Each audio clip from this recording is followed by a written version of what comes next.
Hello. We are going to work on pages 101 to 102. This is a review, so you need to correct all of your answers in your assignments that you've already done. So please turn to page 101 in your grammar and composition, workbook 6.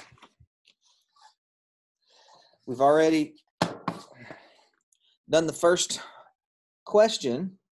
Let's go over the directions. Reviewing phrases. In the first blank, identify the italicized phrase as preposition or prepositional, participial, gerund, infinitive, a positive, or nominative absolute. In the second blank, write in if the phrase is used as a noun, adj if it's used as an adjective, or adv if it's used as an adverb. All right. So we have to his own way is the phrase. It starts with the word to. Could it be an infinitive? Well, is the word that follows to a verb? His. No, it's not. So this must be a prepositional phrase. So we're going to say prep. And now we have to determine how it's being used. So prepositional phrases generally describe something else. So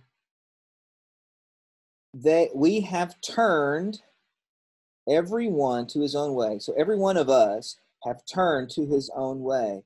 To his own way is describing how we have turned. Turned, have turned is the verb, so this must be an adverb. Okay, next. We finally saw the cabin. Its lights glowing cheerily. This is the phrase we're trying to, through the gathering darkness. That's what we have to describe. Well, interesting. It is describing cabin, so I know it's an adverb. I'm sorry, adjective, because cabin's a noun. Words that describe nouns are adjectives, so possibly.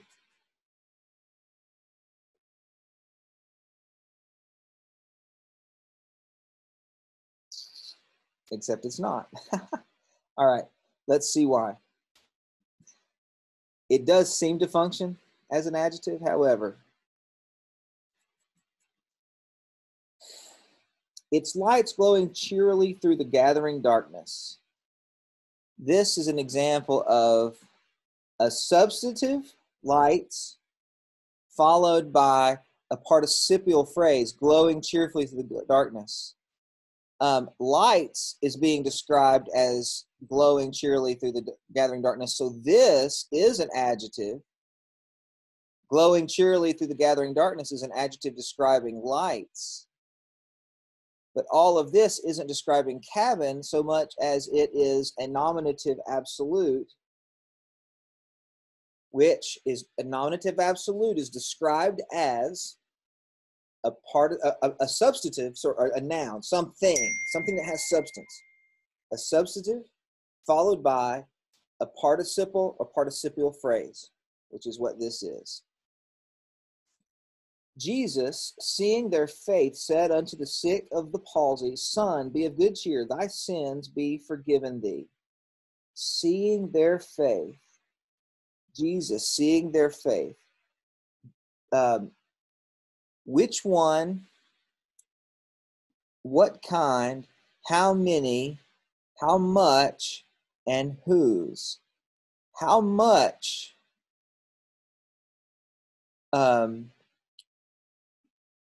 seeing their faith is describing Jesus. How much? Jesus seeing their faith. It does describe him. So I know that is an adjective describing Jesus. Seeing their faith, well, it's a verb form, see, with ing after it, but it's being used as an adjective, not a noun. If it were being used as a noun, we'd say that's a gerund. But since it's a verb form being used as an adjective, it's either got to be a participle or a participial phrase, or an infinitive phrase, but this doesn't have the word to in front of it, so it can't be an infinitive. It must be a participle. Yeah, used as an adjective, because participles are always adjectives. There you go. And then, what could Paul have done besides appeal to Caesar? Boy, they love, at this senior level, junior and senior level, they love to throw in the hardest ones. This, appeal to Caesar, well, really there's a missing word here, isn't there? What could Paul have done besides to appeal to Caesar? Appeal is normally a verb, but with the word to in front of it, this is understood to, it would be an infinitive. Now, what could Paul have done besides appeal to Caesar? Appeal to Caesar is the object of preposition. Objects of prepositions are always nouns. Okay.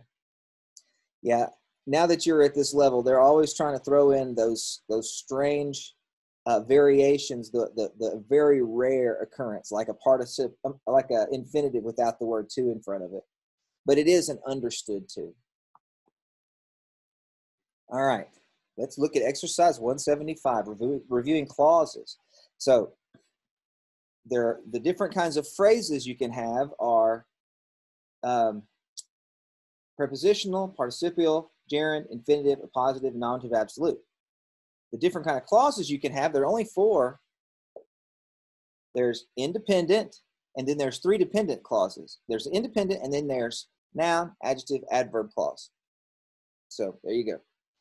So we should have, in the first blank, write noun if the italicized clause is used as a noun, adjective if it's an adjective, adverb if it's an adverb. In the second blank, write the function of the noun clauses, such as subject, direct object, predicate nominative, object of preposition, or a positive. We've done the first 2, so let's do the second 2. And the only time we'll have something on the right column is if they're nouns on the left. So there was a time when Montana was considered to be an Indian country. There was a time when Montana, so this is the subject of the clause, verb was considered, and then to be is an infinitive, to be Indian country. That's an adjective. Country is an object of preposition. No, that's not a preposition. Be country. In the context of this infinitive phrase, be, if this would be a predicate nominative, inside the context of the infinitive phrase. Okay. And then you've got this clause. Montana was considered to be. Well, let's first, it's an adjective clause. We know that because it's describing time. There was a time when, where, when, how often, to what extent. Normally that would be an adverb, but in this case, time is, the whole thing is talking about the when. When Montana was considered to be an Indian country is like saying, to time is like saying red is to jacket. So there was a jacket, red in color. There was a time when Montana was considered to be Indian country. So this is an adjective. And there's nothing over here because it's not a noun.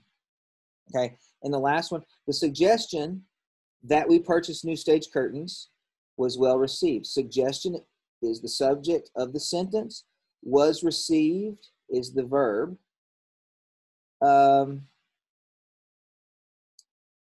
That we would purchase new stage curtains is kind of making sure you know absolutely sure that you're positive what suggestion we're talking about.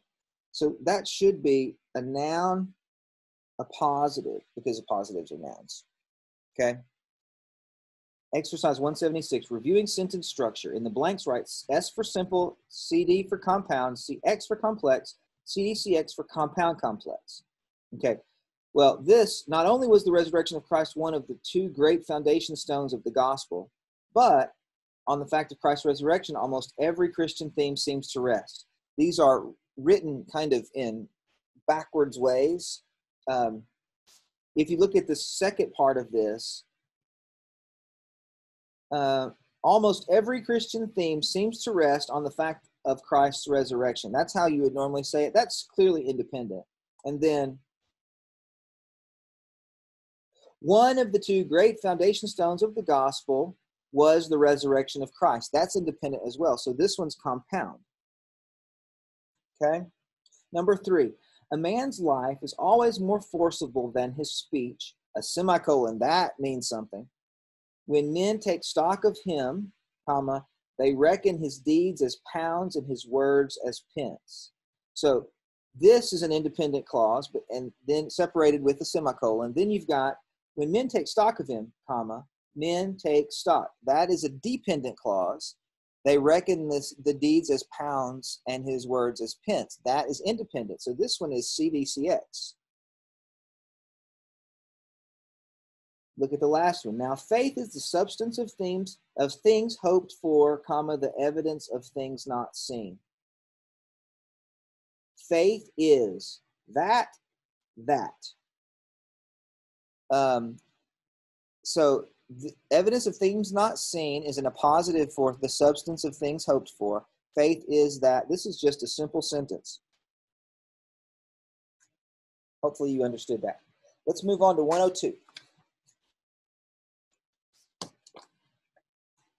We've already done number 1. Let's look at the instructions again. Exercise 177, reviewing agreement and usage. Cross out any incorrect words and write in corrections where necessary. All right, let's look at number 2. If Andrew would have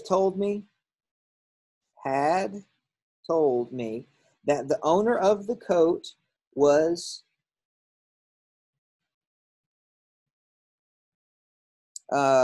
he, I'll tell you why. This is passive, right? This is the owner of the coat was he. Was the subject the owner? No, he is the owner. Okay, so since this is passive voice, he was the owner of the coat is how it reads. He is the predicate nominative of this sentence. Therefore, he has to be nominative case. And he is the nominative case one. Him is objective case. Okay? And then I could have taken the coat to him when I went to church last night. Number 3, none of the members had made any effort to invite his friends. None of the members means there's more than one member to invite their friends to Friday's meeting. Therefore, attendance on Friday was lower than on any other day of that week. Okay? Was lower than on any other day of that week. Attendance was lower than attendance was on any other day of that week. That's kind of the full thought. I did not know that you sitting down on the bench would cause it to bust. Sitting, actually this should be your, remember why? Sitting is a gerund. I did know that sitting, if a personal pronoun follows or comes before a gerund phrase, you use the possessive. You're sitting down on that bench would cause it to break. Personal pronoun before a gerund phrase or gerund uses the possessive form, your, instead of you. Let's look at number 5. Was there any members of the cast? Okay, this is a question. So there was members. So there were members. That should be were. Subject, verb. Members is a predicate nominative of the cast as prepositional phrase. Okay. And then whom you think have better voices than him. That's all an adjective describing members. You know, what kind of members? Members who have better voices than him. So that's an adjective clause. I want to put this in brackets for now. So you see, that's an adjective clause. Adjective clauses begin with who and whom. These words, they're called relative pronouns. And actually, I believe, let me push pause for a second and look this up. Okay.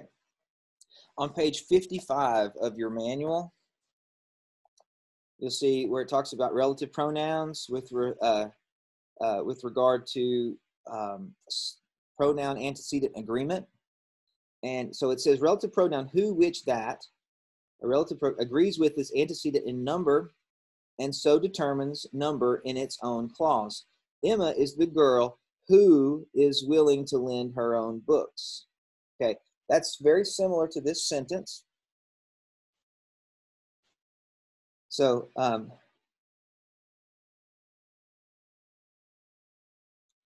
there were members, and then you've got of the cast. This adjective is describing members who have voices than he has voices. This is an elliptical clause. Who have voices? Who, it just like this. Who is the word that's being used instead of whom. It would have to be by whom you think or by whom you do. It would have to be the object of a preposition or a direct object or something like that. Okay, so who have voices better than he has voices. That completes the elliptical clause. So this is the subject. That is the subject of two clauses. Okay, that one's a hard one. All right, moving on to the next exercise, 178.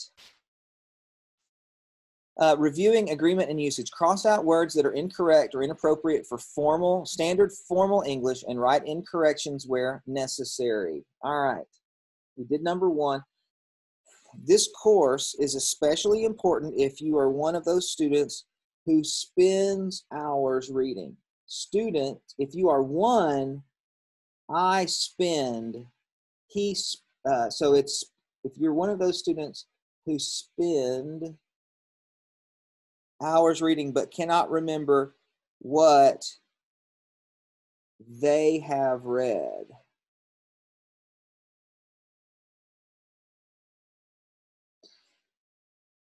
Are you one of those students who spend out? Student spends, so it is plural. And if that is plural, then this has to be as well. They have. Okay. Number three, all of us all want you to know that we appreciate you taking the time to sit down. Taking the time to sit down and plan our fall campaign. That is a gerund phrase. If you have a personal pronoun that precedes a gerund phrase, you have to use the possessive form, which is your. We appreciate your taking the time to sit down and plan our fall campaign. Number four, did you hear whom? That's wrong. It's who. He said. You did hear who. This is, he said, was primarily responsible for us getting the contract. That clause is the direct object of this sentence. You did hear this, direct object. In the context of the clause, This is the subject. Who is the subject? Said, no, I'm sorry. Who was is the verb. Responsible for getting us the contract.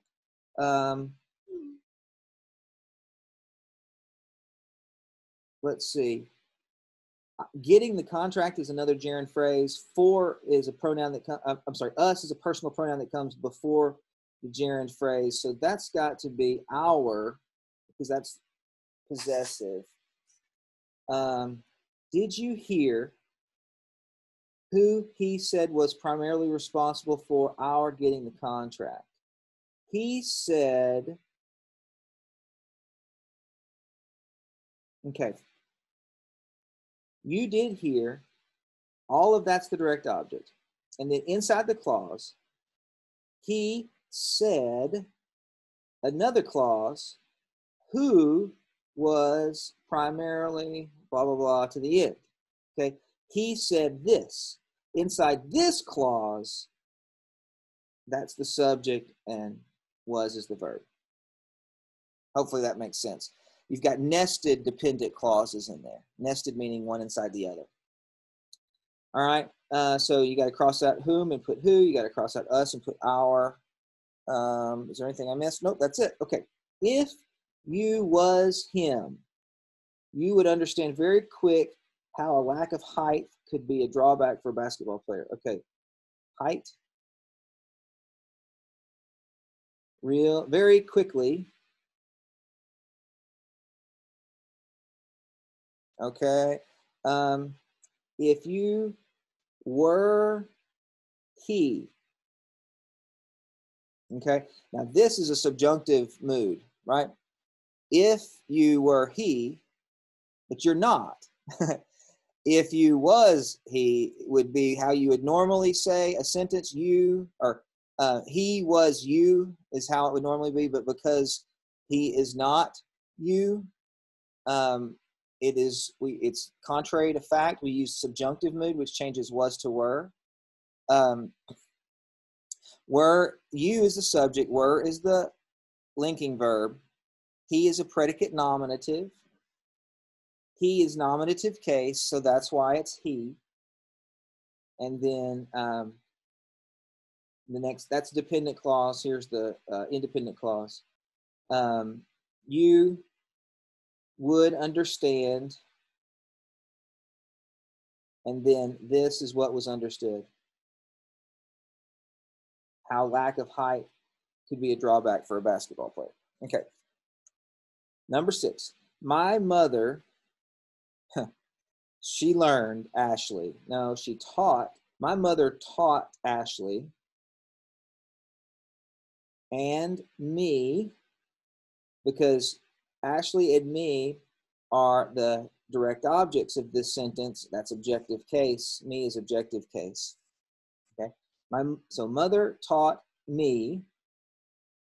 What did she teach me? How to use one of those cappuccino machines. Yep, that's it. Shish kebab is, get rid of when, we don't do that, is shish kebab is chunks of meat and vegetables that are, maybe? No, just plain roasted. Shish kebab is, that one thing is chunks of meat and vegetables roasted on a skewer. Yes, that makes sense. Number 8, it looks like we are not. It looks as if we are not going to find a parking space. That's not a word, anywhere near the Coliseum. Okay, and then the last one. It is funny that Laura acts enthusiastic maybe.